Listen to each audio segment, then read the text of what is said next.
And welcome back. Well, there's no question we love summer so much here in Milwaukee that practically every weekend there are fireworks downtown. And while that's fun for us, many pets stress out about loud noises. In fact, more dogs run away from home on the 4th of July than any other day of the year. Phil Blizzard is a dog owner and inventor, and he's got some helpful ways to calm our panicked pets. Good morning, Phil. Good morning. Thanks for having me. Thanks for being here. You know, we had huge thunderstorms here last night, and whether it's fireworks, thunderstorms, loud noises, I think a lot of people are not shocked to hear that almost 30% of dogs have stress or anxiety related to loud sounds. Yeah, it's a very common problem. Dogs and cats are a very neurotic group, just like people. Many different anxieties, not just fear of noise, but separation anxiety, travel anxiety, fear of strange people and pets. The list goes on, and so do the symptoms. Some of the most common symptoms are things like shaking, barking, hiding in the bathtub is very common for dogs. But a couple to look for that might not be so obvious. Licking and yawning are two very common anxiety symptoms that are often misinterpreted. That's so funny. I just recently heard the yawning one. So if we can't really determine, you know, if they're not running and hiding or shaking or barking, there are all these other ways that we can determine that aren't apparent to us that they're having anxiety symptoms.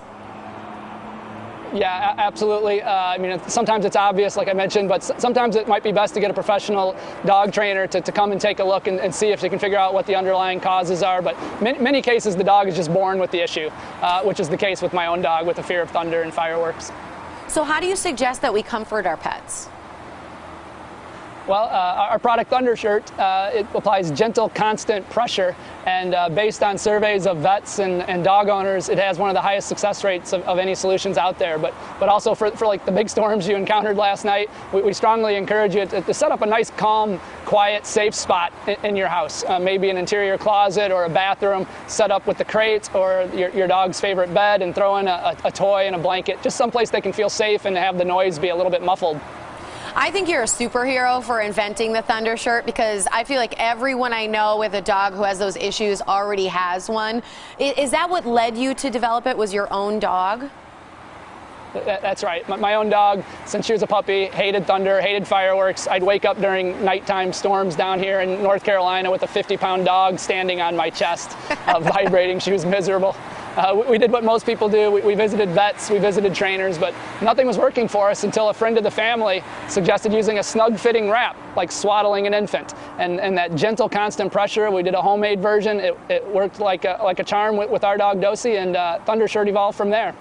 So what about pet owners that just want to snuggle their dog in bed? I mean, does that work as effectively of just holding them tight in those moments if they don't have a shirt yet?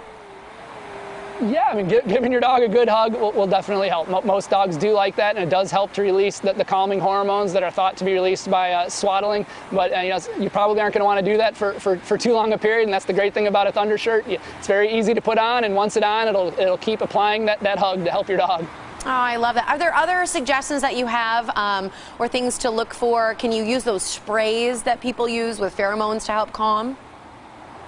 Yeah, we have a pheromone spray called Thunder Spray. That's a relatively new category that's designed to replicate the pheromones that a mother gives off when they're nursing. Those can be very, very effective. And then again, I think managing the environment has been one of the most successful approaches other than using things like a ThunderShirt. I think that's great. And Phil, I don't know if you mentioned this, but can cats wear ThunderShirts? Absolutely. We've been helping cats for 3 years now, and cats, I think, respond even stronger than dogs to it. They're very easy to put on. Most people are a little fearful about putting something onto their cat, but give this a try. It easily goes on, and most cats just lay right down and are much calmer.